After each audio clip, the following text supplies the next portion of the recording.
Well. United Matters channel it is. The game of football is on today, but I think I'm just gonna be coming in here, obviously give you what we call the probable starting 11, and the rest of the things are really gonna be inclined onto the embezzled presser that has been released by Manchester United for Ruud van Nistelrooy ahead of this encounter that will see Manchester United take on Leicester City. The first game ever since Erik ten Hag was sacked, and I've gonna hate to see very many people say Damian Dijeno Kwendi Papa is Ruud leaving, right? He has gonna hate obviously speak it out, and I'm gonna be revealing exactly what he has gonna hate to say. Oburu Emmanuel, I can't wait to see Ahmad starting into this beautiful good evening. All right, thank you Oburu. Moses Raboni, it's a must win for United, but I appreciate your work, thank you. When is our new manager coming through?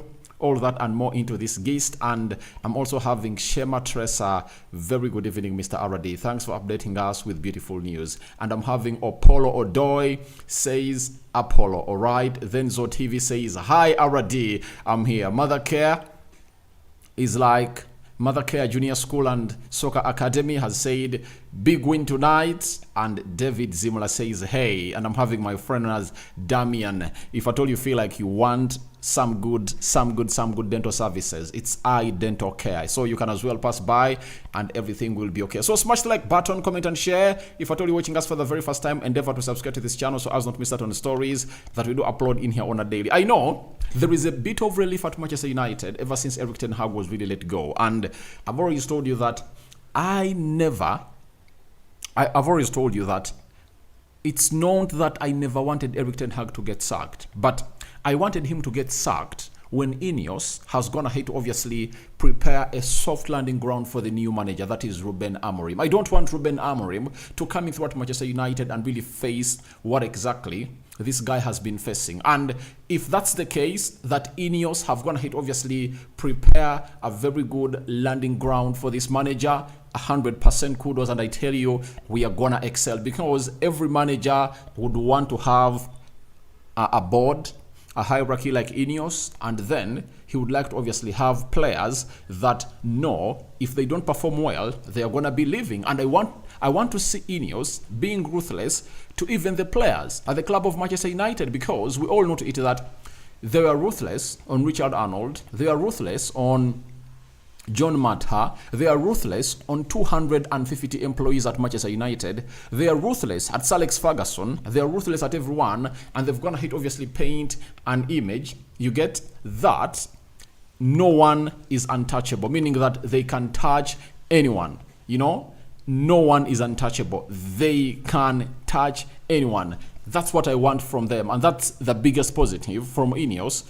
Ever since they took over Manchester United, they've shown us that everyone can be touched. Ferguson out, Erik ten Hag out, and all the players should understand that everyone should be touched at, and I want them to extend that tough hand to what we call the people at the club of Manchester United, the players especially, because for me, INEOS has to deal with these players who have gone ahead to sack very many managers here, because if they don't, these players will turn heel even onto Ruben Amorim, because obviously he's going to be the next manager for the club of Manchester United. No doubt of that. It's not a question of who, it's a question of when is he going to start working at the club of Manchester United. Now, Manchester United is going to be taking on Leicester City in the Carabao Cup. Remember, the first game went ahead, obviously beat Barnsley by 7 goals to nil. Ruud van Nistelrooy is going to be in charge, and we anticipate that he's really going to deploy a system of 4-2-3-1,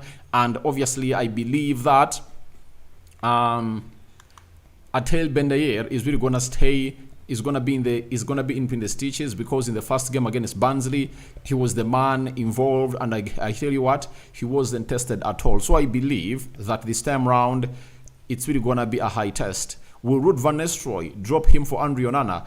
I think he'll trust him for such a game like this, because a competition like this should be for players like him. So that is exactly what you're getting in through from the man himself, known as Atel Bendayer. I believe he's really gonna be in between the stitches for the club of Manchester United today. Then Right back, I think Dalot maintains his position as a right back for the club of Manchester United because we know how good he has gonna hate to be in the right back position. He missed a sitter, by the way, and I've gonna hate to see a narrative being painted that Dalot, Bruno Fernandes missed the most open chances in that game, and they're all Portuguese, and they're like, we wanted Erik ten Hag out. You know, there is a hypothetical that is being put out there by people that these Portuguese players wanted to sack this guy, and because Sir Jim Ratcliffe, Dave Bresford, Dan Ashworth, and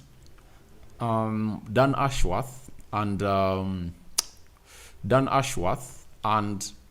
Berrada had held discussions with Ruben Amorim like 2-3 weeks back. You remember the last international break, they really held talks with his agency. They were waiting for him to lose a game to obviously get sacked. That is it. And they're also painting an image that even VAR, Michael Oliver was like told, please get a penalty and let this guy lose and leave. That is a hypothetical. Sorry, that is really, by the way, that I don't really believe in, because I believe those players loved Erik ten Hag and they really played for him left, right, and center. So Dalot is going to be played as the right back. I think Mazarawi is going to be played as a left back, though there are hints that Tyrell Malacia is going to be part of the squad today for the very first time ever since he played for the club of Manchester United. In the other season, his debut season of 2022-2023, ever since then, he has never kicked a ball for the club of Manchester United. Central defense, I think he's really going to bring in Lindelof to play as a right-sided centre-back and John Evans as a left-sided centre-back. John Evans has been that player that played for Leicester City, for a very long time. When he left Manchester United, after Sir Alex Ferguson left, he was sold to Leicester City, and he was with Leicester City ever since then. And when they got relegated, he was a free agent and obviously came in through at Manchester United. This is his second season running. Central midfield, the man that is believed to have been the reason as to why Erik ten Hag was sacked, Manuel Ugarte, is really going to be played into the stadium because for INEOS, they're like, we've gone ahead to spend 60 million euros onto a player that we all know we needed. He possesses the qualities that you need, and you don't start him. But Mazarawi, Matthias de Ligt, players that you know in and out, you got them into the team straight. Yet we all know to it that we needed the CDM. You went ahead to obviously play Eriksson and Kobe Mainoo, of which none of those is a CDM, and you really benched Manuel Ugarte. So I think there are reasons that are really concrete that have gone ahead to be pointed out as to why Erik ten Hag was sacked. And I think, as I told you, was it the game of Tottenham Hotspur? I told you Erik ten Hag is sacking himself. You remember? I told you that he's sacking himself with what he's really doing onto the pitch and not really being ruthless to certain players, especially Bruno Fernandes and Marcus Rashford. Those people have gone ahead to sack very many managers at the club of Manchester United. Then we are having Eriksson to play alongside him. Obviously, Eriksson is the most informed player at the club of Manchester United. That is it. Eriksson is the most informed player at the club of Manchester United, and I think in a game like this, if you're Ruud van Nistelrooy and you are an interim and you don't know for how long you're going to be here, you'll need to obviously have a player like him on the pitch to obviously increase your creativity. Ahead of them, obviously Bruno Fernandes, for the very first time in many years, he gave us one of the best 45 minutes. But as I told you, he's inconsistent. In the first half against West Ham, Bruno Fernandes would have gone ahead to get 4 assists and 1 goal. You get? He had a ball in for Dalot that missed, Garnacho twice, Bruno Fernandes, I think, and himself. That ball that Casemiro gave him, and he really had a free header and headed that ball over the bar. So if he can come in front, obviously give us full 90 minutes of that. That's what I want from Bruno Fernandes. The composure that he really exhibited on the field of play when you're really playing against West Ham for the first 45 minutes was really his game. But all I know is that he's a very good player, but all I request from him is composure. And if you've gone ahead to follow me for some time, that is what I've always gone ahead obviously request from him. Now, I think Ahmad is really going to get himself a start. Ever since we played against FC Porto, the guy has never gone ahead to get a start. He never started in the game of Aston Villa, and he never played any minute. He never played any minute in the game of Brentford. He was not supposed to play any minute in the game of Fenerbahce if it wasn't the injury of Anthony, and he played like 5-6 minutes. Then in the game of West Ham, the manager had nothing to do. He had to bring him on. So those are the players. Those are the 4 games that he hasn't gone ahead to start. And this time around, I believe he's really going to be given a start. And that's why I told you that the big question is, who is really going to be behind naming the starting 11? Is it going to be Ruud van Nistelrooy, or the likes of Jason Wilcox are really going to come in through and obviously take center stage and tell the manager that this is the one that we want you to obviously come up and obviously pick up. So we are waiting to see. And then I think it's not going to be Marcus Rashford. It's going to be Alejandro Garnacho, because for INEOS, they all believe in a manager who is really going to make these young players great, as they are building something great for the club of Manchester United. And they want all these youngsters to obviously come in through and start. And don't be shocked when Harry Amaz obviously finds himself in the starting 11 for the club of Manchester United tonight, because INEOS will be like, it's not all about the trophy. It's all about us all having a clear picture of where we want to be. And for everyone who is really calling in for a left back to be signed, I think we have a left back. Harry Amaz is really good, though Erik ten Hag was like, I don't want to rush him. And I think some of the decisions that he made that really costed him a job are those of not really getting Harry Amaz into the team. Because if at the start of the season he started giving him like 10 minutes, 15, 30, I think in the last 3 games where he needed a typical left back to obviously come to his rescue, to obviously balance up his fullbacks well, Harry Amaz would have gone ahead obviously offer him the best, because Erik ten Hag is a genius in getting into the heads of those youngsters. That is good about him. So Alejandro Garnacho, for me, I believe is going to be played as a left attacking midfielder, and Joshua Zirkzee will lead the line, the Dutchman. 2 games, 2 assists. He had an assist for the game that we played against Fenerbahce. The goal was scored by Eriksson, and in the over the weekend, we saw to it that he got himself an assist when Manchester United is playing against West Ham, a game that saw Erik ten Hag got fired. So that is the probable starting 11 that I believe Ruud van Nistelrooy is really going to be lining up. And I believe in the next 2 hours from now, the lineup is really going to be out, because the game is going to be played at, it's starting at 22:45. An hour has been added into the times that we've gone ahead to be playing into this. Now, let me get into what you people have been asking me. Ruud van Nistelrooy has obviously gone ahead hold what we call an embegoed interview, of which I believe it was scripted, and these words were told to him to be spoken out by the board, because they all know to it that they don't want him to obviously give things that are not really into their own belief and making. So we are having Ruud van Nistelrooy, and this is what he had to say at first.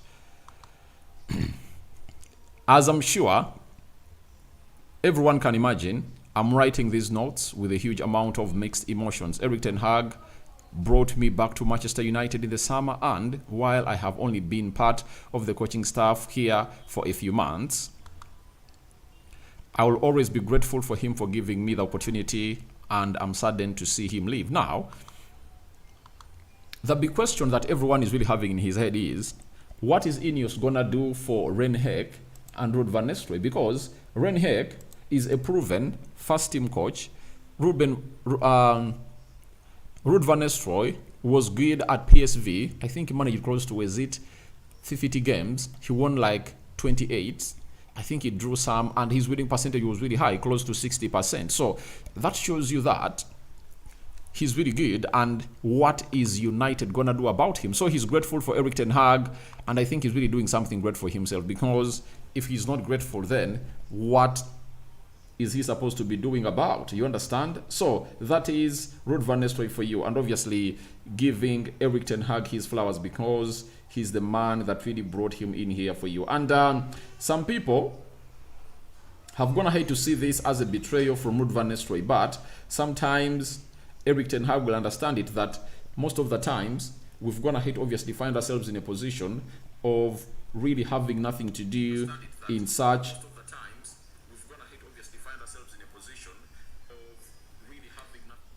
situations. You find yourself having nothing to do. You know why? Because you are really into what we call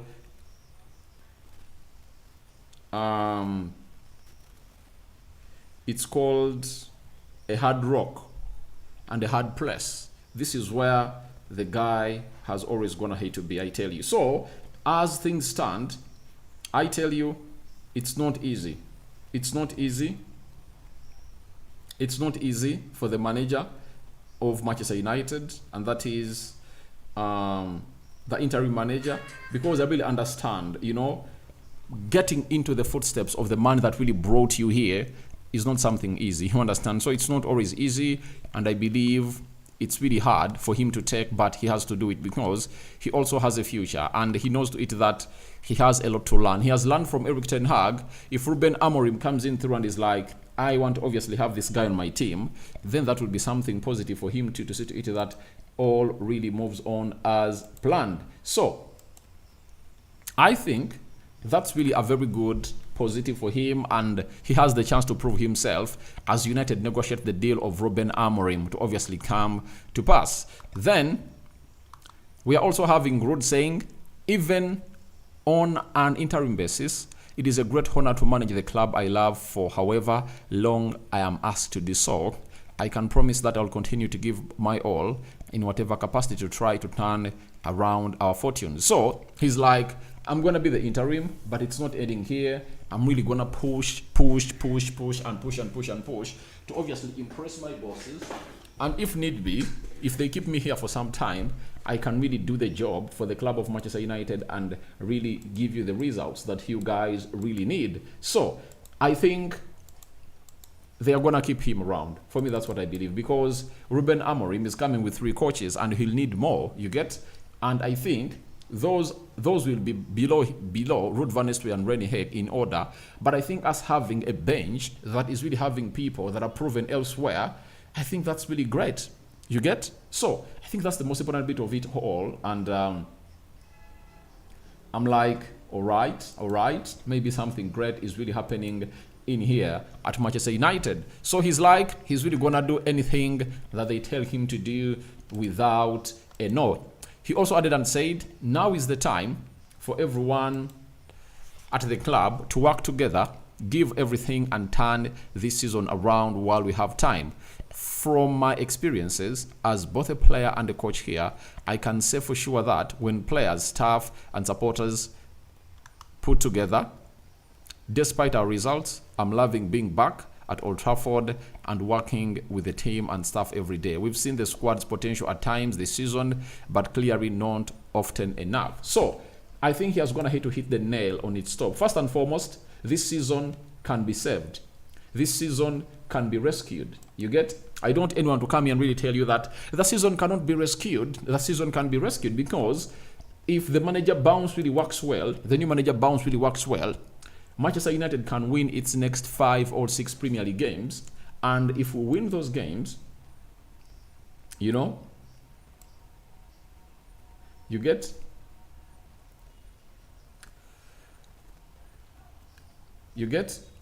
If we win all those games, you know what will happen. United will obviously be into the top 6 positions. And when you are into the top 6 positions, like in this sense, obviously it echoes a lot of sense to the fans of Manchester United. But the big question is, will the consistency be there? Because I see most of you into the comment section being like, will it happen that way? Will it obviously be okay? But I know a lot will do the needful. And he has also gone ahead to hit the nail on its top by saying that sometimes we've been good, but most times we haven't gone ahead to be good, meaning that inconsistency is really at Manchester United. And this is where the saying comes right, that United, at their best on any day, they can beat any team in the world. But we want that to become a regular, you know? That should be the oxygen we breathe at Manchester United, that we don't need to have our best day to beat a team. Every day we should be the best. Regardless we lose or win, we should really come in through, control the game and really win our games. That's where United is supposed to be. Then Ruud van Nistelrooy, also Adnan, said, thankfully, we have time on our side, and with fixtures coming so regularly now, we also have plenty of opportunities to build up some positive momentum. Starting with tonight's visit of Steve Cooper and Leicester City in the Carabao Cup.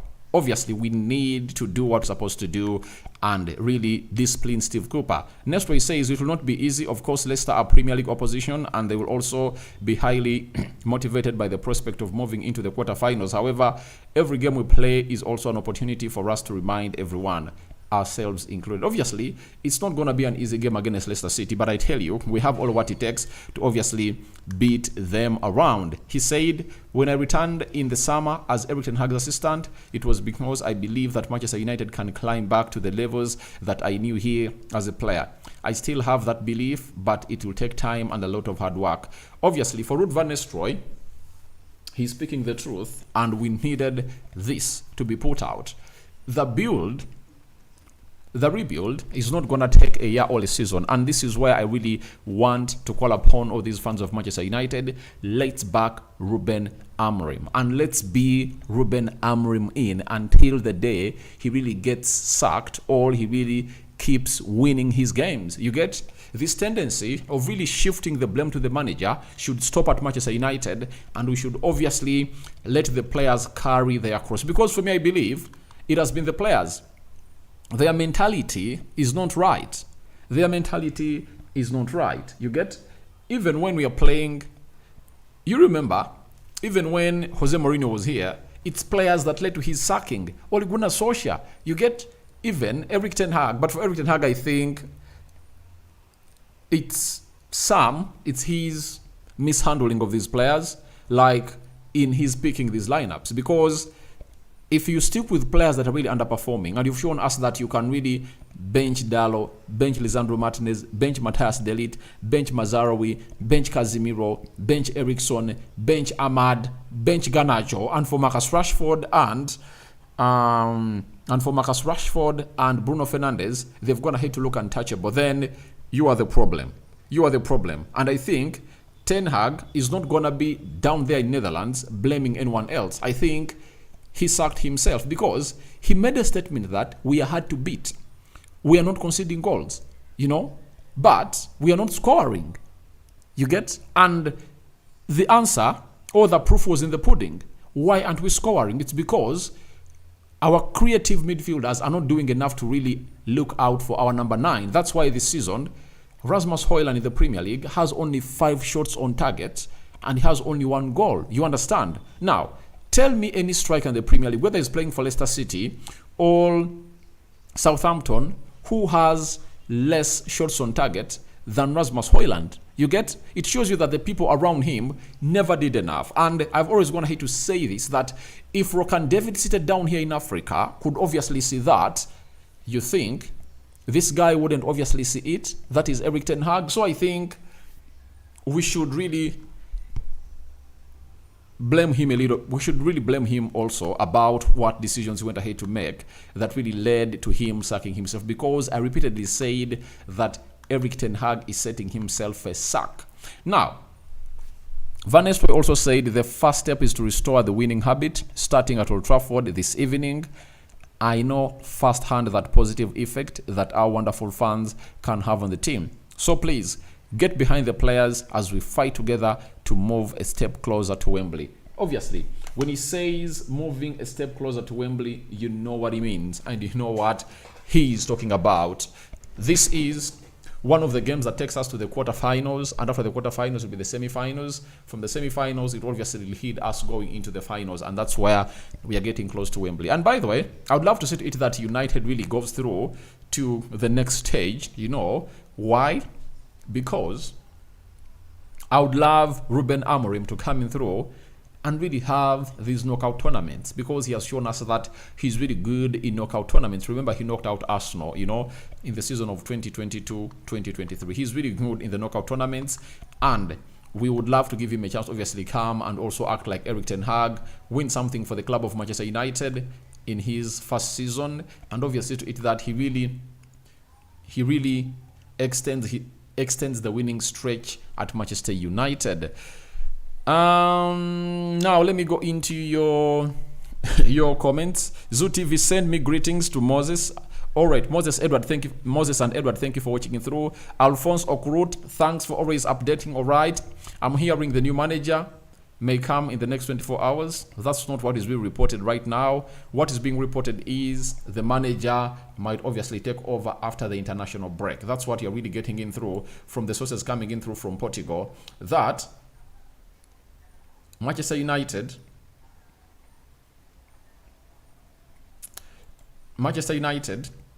is really looking forward to really do the needful and obviously see to it that Ruben Amorim will obviously come in through after the international break. You get? Now, that is Ruben Amorim for you. Then Saka says, hello Aradi, I feel a win today and the same players, they are going to shock us with this. Obviously, they have to do that. Thank you for watching from Malawi. That is what they do. But heads must roll this time round. As they've rolled on managers, the staff of Manchester United, Sir Alex Ferguson and everyone there, more heads must roll at the club of Manchester United. They do have to roll. You get? Bijira says, I would wish if all goes well and Amorim comes to bench Dalo, play Ugarte. Now, if you say, first and foremost, how do you bench one of the best right backs in the league? You people, we might be having personal agendas on players, but look at Dalo. You get? I've always going to let people know that I don't see any Premier League team where Dalo doesn't start, because what he offers you is consistency. He's always fit. And if at all you say that he benches Dalo, then I don't really believe in that. And I also believe in every player getting a fair chance and under a new manager. You get? That's why I was in a certain discussion on TikTok and I told people that Anthony might really shock us. He might obviously come and really play football at Manchester United that he has never gonna hate to play. You understand? So, I don't believe in really benching players right now, but I believe in a manager giving those players a chance and he makes his own decision on whether they can play in his team or not, like Erik ten Hag did on the likes of Eric Bay, the likes of this other guy called, what's his name? Donny van de Beek, a player that he had worked before at Ajax. He came in through and said, you can't be my number 10. It's really going to be Bruno Fernandes. Then, Busy Icon Music, yes. How are you, my brother? Thanks. All right, thank you. Then Songa Fataki, yes. I'm really excited about that because I like the fact they're doing for Ahmad. Yeah, I tell you, for any money that's going to come in through, I think that orders are going to change. When Erik ten Hag was coming in through, INEOS gave him an instruction that he should really resurrect Marcus Rashford and make Bruno Fernandes. They wanted him to build the team on those two players. And way back, those are 3 years back, I think. Is it 3 years back? Let's count like 3 years. Rashford was 23, 24. And Bruno Fernandes was 26, I think. 26, 27. And they were... Rashford was almost hitting his prime and Bruno was like 1 or 2 years past his prime, you know, and there was something positive about them. And I think for Ruben Amorim, he's really going to get different orders from INEOS because INEOS showed us from the players they signed that all they need is get in players that are really good, that can really get the job done, especially the young ones. And they need a manager that has a reputation of obviously working with young players. And this guy has it. Ruben Amorim has it. Pedro Porro is at Spurs right now as a youngster at Sporting Lisbon and he was sold expensively. Paulinho, Ugarte, you can talk about very many players. I think they're like 6-7 players that they've gone ahead to sell expensively from Sporting Lisbon, courtesy of this guy. Then Seba Galavisen says, that's good. Let's see what happens next. All right. Christopher Enoch, hello already. Will these players feed Amorim's style of play? I think we have players that can fit if at all the manager is really ruthless. But never say never on any player. All you have to do is let every player be given a chance under a new manager. That's what I'm really pleading for. Every player deserves a chance under a new manager. That is it. You know, whether Lindelof, whether Maguire, whether Casemiro, name it, whether John Evans, you get, whether Rashford, whether Bruno Fernandes. They deserve a chance. You never know, this manager might trigger a certain part of their brain that Erik ten Hag failed to trigger, that Ole Gunnar Solskjaer failed to trigger, that Jose Mourinho failed to trigger, that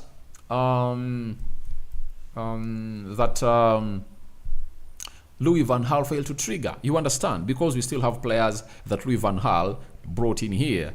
Now, I'm having Apollo. Hey, I'm Apollo from Tororo. We are waiting for our new boss. All right, thank you. I'm also waiting for him. Dexter Simmons, we are too selfish on the field. The front three, apart from Amadi Diallo, they are too selfish.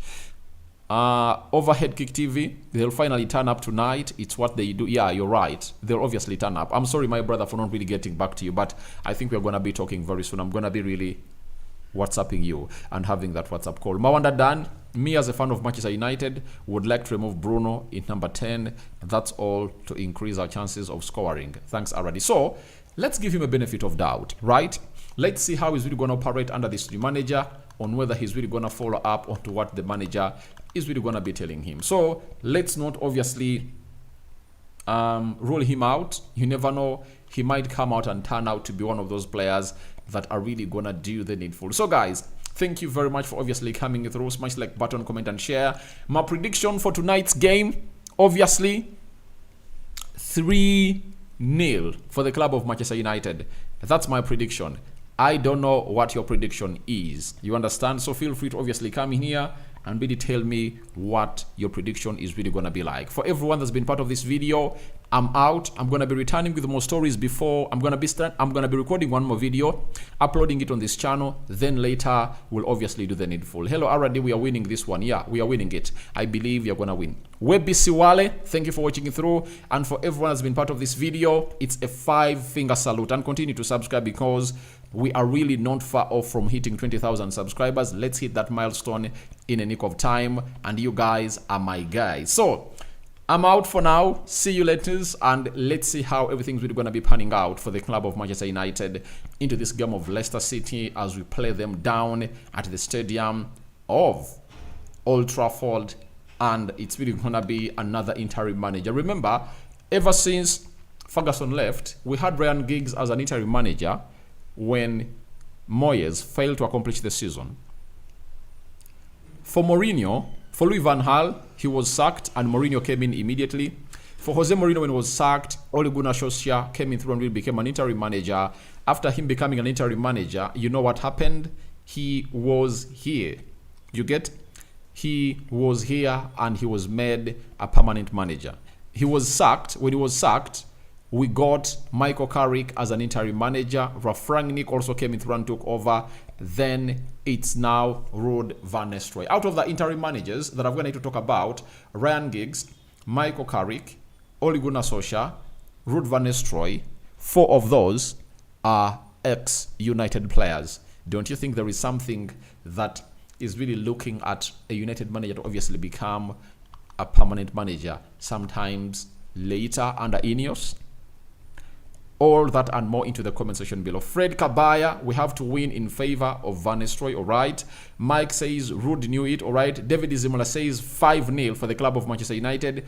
Oburu Emmanuel, I'm a little bit late already. I want to know of the new manager arrival. Things are not going on as planned. INEOS wanted him in immediately, but there was a 30-day